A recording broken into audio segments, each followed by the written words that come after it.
तो हे गाइस, अस्सलाम वालेकुम, welcome back to my another video reaction. तो आज का जो वीडियो का टॉपिक होने वाला है काफ़ी ज़्यादा मज़ेदार है, क्योंकि आज की इस वीडियो में हम लोग amazing random facts around the world season 2 part 36 हंसी टीवी चैनल का वीडियो होने वाला है, जिसमें हम लोग एक अमेजिंग फैक्ट जो है हम लोग जानने वाले हैं, जिसे सुन करके शायद दिल कहे कि ऐसा भी हो सकता है।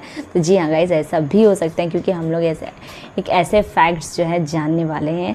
एक नहीं, कई ऐसे फैक्ट्स जो है हम लोग जानने वाले इस वीडियो के ज़रिए। तो चलिए वीडियो को स्टार्ट करते हैं बिना टाइम वेस्ट किए, और वीडियो को आखिर तक ज़रूर देखते जाएं और अपनी कीमती राय जो है साथ में कमेंट ज़रूर करें। तो चलिए वीडियो को स्टार्ट करते हैं। आज से तकरीबन 4500 साल पहले इंसानों की तरफ से बनाया गया एक ऐसा स्ट्रक्चर जो कि 4000 साल तक दुनिया का सबसे ऊंचा और पुरस्कार इंजीनियरिंग स्ट्रक्चर था, क्योंकि आज के मौजूदा दौर की टेक्नोलॉजी भी, दुनिया की सबसे बड़ी क्रेन भी इतने बड़े साइज के पत्थरों को, हैवी पत्थरों को उठाकर ये स्ट्रक्चर नहीं बना सकती, जिनमें से एक पत्थर का वजन 80 टन तक था। इन पिरामिड्स को बनाने के अंदर इस्तेमाल होने वाली एडवांस मैथमेटिकल कैलकुलेशन और इन्हें बनाने का मकसद अब तक एक राज है, क्योंकि कुछ रिसर्चर्स के मुताबिक इन्हें उस वक्त के फिरौने मिस्र की आखिरी आरामगाह के लिए बनाया गया था, तो किसी के मुताबिक ये बिजली पैदा करने के पावर प्लांट्स थे, तो किसी के मुताबिक इन्हें आसमान से आई किसी एलियन मखलूक ने अपनी ताकत और अपने इल्म से इसको बनाने में मदद की। लेकिन जब यही सवाल आर्टिफिशियल इंटेलिजेंस से किया गया और इसे इन पिरामिड्स की तामीर की वीडियो बनाने का कहा गया, तो इसका रिजल्ट इंतहाई हैरत अंगेज था।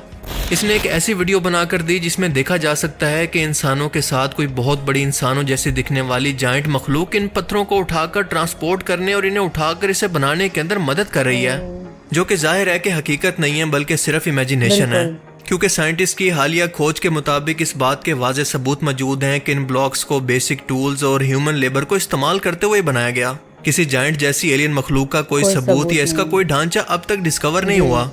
लिहाजा पिरामिड्स के स्ट्रक्चर के लिए एलियन जैसी किसी मखलूक का तस्वुर एक बिल्कुल इलॉजिकल सी बात है, और इसकी वजह यह है कि लोग अब तक इसके बनाने के मकसद को ना समझने की वजह से इससे खौफजदा हैं। लेकिन आर्टिफिशियल इंटेलिजेंस किस तरह से एडवांस होकर मुस्तकबिल के अंदर इस पर एक मुकम्मल फिल्म भी खुद से बनाने की सलाहियत रखती है, ये मंजर देखना इंतहाई हैरत अंगेज है, जिसका सबूत ये वीडियो क्लिप है। बाकी आप इस बारे में क्या सोचते हैं, मैं ज़रूर जानना चाहूँगा। Amazing random facts around the world के पार्ट 36 में खुशामदीद। एक ऐसी हैरत अंगेज वीडियो सीरीज जिसमें हम दुनिया और कायनात से मुतल्लिक ऐसी हैरत अंगेज और ऐसी इंटरेस्टिंग किस्म की फैक्ट्स जानते हैं जो कि आपने आज से पहले कभी ना सुनी हो, और इनके बारे में जानकर आप एक ही वर्ड बोलेंगे, फिर से आ गए रे बाबा, इधर जहर खाने का पैसा नहीं है, तू जा। तो चलिए शुरू करते हैं आज का ये इंटरेस्टिंग एपिसोड।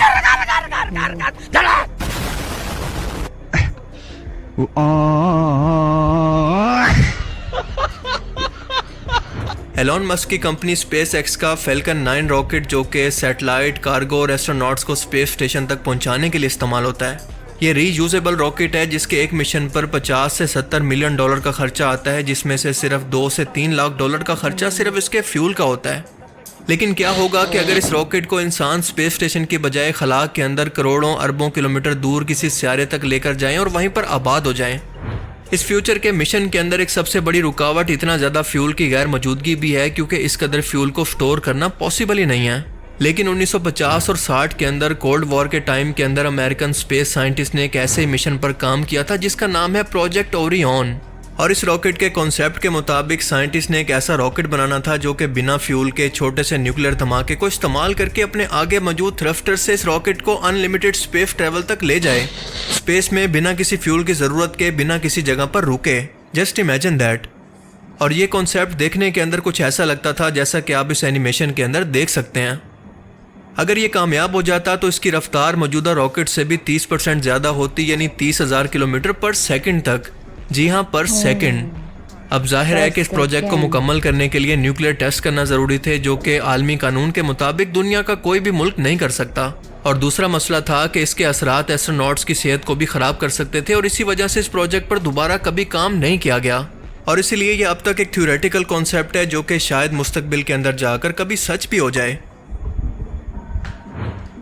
ये हैं दुनिया के सबसे खूबसूरत घोड़े, जो कि सिर्फ तुर्कमानिस्तान के अंदर ही पाए जाते हैं। इनकी स्पीड, इनका स्टेमिना, इनकी इंटेलिजेंस और सबसे बढ़कर इनकी खूबसूरती इन्हें दुनिया में सबसे यूनिक बनाती है, क्योंकि इनके शाइनी बालों की चमक को देखकर इनका नाम गोल्डन हॉर्सेस भी रखा गया है, जो कि धूप पड़ने पर इस तरह से चमकते हैं और कई रंगों के अंदर पाए जाते हैं और अपने यूनिक कलर की वजह से इंतहाई खूबसूरत लगते हैं। इन घोड़ों की ये नस्ल तकरीबन 3000 साल पुरानी है, जो कि तुर्कमानिस्तान के अंदर नेशनल प्राइड और कीमती खजाना माने जाते हैं, जिनकी तादाद इंतहाई कम सिर्फ इसी मुल्क के अंदर ही बाकी रह गई है। तुर्कमानिस्तान के अंदर इनको इतनी ज़्यादा इज्जत दी जाती है कि इनकी फ़ोटो भी इनकी करेंसी पर मौजूद है। अगर आपने दुनिया में किसी इंसान नुमा फरिश्ते को देखना हो तो इस शख्स को देख लें। इनका नाम है मोहम्मद बेज़ेक, जो कि वैसे तो लीबिया से ताल्लुक़ रखते हैं लेकिन इस वक्त अमेरिका लॉस एंजलिस के अंदर रहते हैं। ये एक मुस्लिम फोस्टर बाप हैं जो कि ऐसे बच्चों को गोद लेते हैं जिन्हें इनके माँ बाप किसी लाइलाज बीमारी या फिर पैदाइशी मजदूरी की वजह से जिसका इलाज मुमकिन ना हो ऐसे ही अस्पतालों में मरने के लिए छोड़ देते हैं। बेज़ेक का कहना है कि ऐसे बच्चों को जिनको अभी तक अकल ना हो और इनके दिमाग भी डेवलप ना हो पर फिर भी वो अपने आखिरी दिनों के अंदर अपने आसपास किसी की मौजूदगी को मिस करते हैं, इनको गले लगाना और इनकी केयर करना महसूस करते हैं और वो गुज़श्ता 30 सालों से फोस्टर बच्चों को पाल रहे हैं। कुछ बच्चे तो कुछ ही दिनों के बाद इनके हाथों के अंदर दम तोड़ देते हैं और हर बार बेज़ेक का दिल टूटता है, पर वो फिर भी ऐसा करते रहते हैं। वो ये काम साल 1999 से कर रहे हैं, जिसके अंदर इनकी मदद इनकी बीवी भी किया करती थी, लेकिन 2015 में इनकी बीवी की डेथ के बाद ये इन बच्चों को अकेले संभाल रहे हैं और इस काम में इनकी मदद अब लोग ऑनलाइन फंडिंग के जरिए करते हैं। वो कहते हैं कि कोई भी इंसान ये नहीं चाहता कि बीमारी के अंदर अकेला रहे, उसे हमेशा किसी न किसी की मदद और केयर की जरूरत होती है और इसीलिए मैं सिर्फ अपना फर्ज अदा कर रहा हूँ। खासकर आई मीन इमेजिन करें कि जन्नत के अंदर ये तमाम बच्चे बेज़ेक के आसपास यूं ही खेलते हुए मौजूद हों। इन्होंने तो दुनिया के अंदर ही अपने लिए जन्नत कंफर्म कर लिया है। अल्लाह ताला इनको इनके मिशन के अंदर मजीद इस्तकामत दे। जापान टेक्नोलॉजी के मामले में दुनिया से कई सौ साल आगे है और ये बात बिला वजह नहीं कही जाती, बल्कि इसका सबूत ये मोबाइल मस्जिद है जो कि एक ट्रक की सूरत फोल्ड होकर आम ट्रक की तरह दिखती है, लेकिन जब ये ओपन होती है तो बाकायदा एक मस्जिद के अंदर बदल जाती है, जैसा कि हम ट्रांसफार्मर जैसी साइंस फिक्शन फिल्म के अंदर देखते हैं। सीढ़ियों से लेकर दीवारों तक और नमाज की जगह सब कुछ ओपन होकर एक बिल्डिंग के अंदर बदल जाता है, जिसे स्पेशल 2020 के अंदर होने वाले टोक्यो ओलंपिक्स के लिए बनाया गया था ताकि मुसलमानों की इबादत के लिए कहीं बाहर ना जाना पड़े। है ना अमेजिंग? माशाल्लाह, बिल्कुल अमेजिंग। ये हैरत अंगेज मंजर किसी साइंस फिक्शन फिल्म का कोई सीन नहीं है और ना ये वीडियो कंप्यूटर जनरेटेड है, बल्कि अमेरिकी रियासत एरिजोना के अंदर मौजूद हवाई जहाज़ों का कब्रिस्तान है, जहां पर तमाम रिटायर और ख़राब हो चुके एयरक्राफ्ट मौजूद हैं जिनकी मालियत $35 अरब से ज़्यादा बनती है।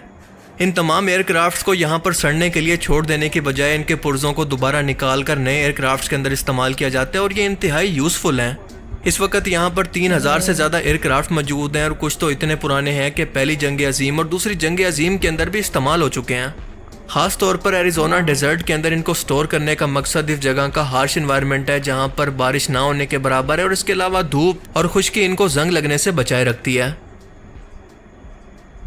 आपने अक्सर सुना होगा कि समंदर के नीचे मौजूद ऑप्टिकल केबल ख़राब होने की वजह से इंटरनेट काफ़ी स्लो चल रहा है, लेकिन क्या आप जानते हैं कि पूरी दुनिया को कनेक्ट करने वाला ये फाइबर ऑप्टिकल केबल का निज़ाम एक्चुअल के अंदर मैप पर कैसा दिखता है? कुछ इस तरह का। 1.2 मिलियन किलोमीटर या फिर 7,45,000 मील का ये निज़ाम समंदर के नीचे इस तमाम नेटवर्क को पूरी दुनिया तक फैला रहा है और इसी की वजह से आप और मैं इस वक्त इंटरनेट इस्तेमाल कर पा रहे हैं। क्या आप जानते हैं कि एक ऐसी अजीबोगरीब किस्म की टेक्नोलॉजी तैयार की गई है जिसका नाम है टेंजिबल यूज़र इंटरफेस, और इस टेक्नोलॉजी की मदद से एक जगह पर मौजूद शख्स के हाथों को स्कैन करके हज़ारों किलोमीटर मौजूद शख्स को जिसके पास एक ऐसी डिवाइस होगी जो कि क्यूब्स की सूरत में होती है, इन क्यूब्स के अंदर रियल टाइम के अंदर हाथों की मूवमेंट के डाटा को ट्रांसफ़र करके किसी भी चीज़ को टच करना या फिर होल्ड करना मुमकिन है। यानी इन शॉर्ट अपने चाहने वालों को आप हज़ारों किलोमीटर दूर मौजूद भी वीडियो कॉल के साथ टच कर सकते हैं, और यही नहीं बल्कि चीज़ों को होल्ड भी कर सकते हैं और इनको यहाँ वहाँ मूव भी करवा सकते हैं।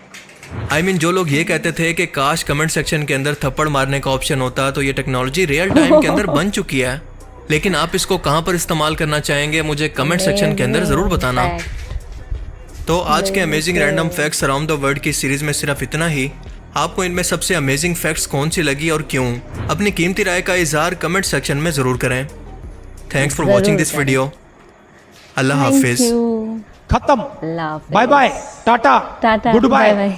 तो गाइस काफ़ी अमेजिंग फैक्ट्स जो है हम लोग इस वीडियो में देखे हैं, क्योंकि सारे फैक्ट्स जो थे सब अपने आप में थे और काफ़ी ज़्यादा मतलब अमेजिंग थे।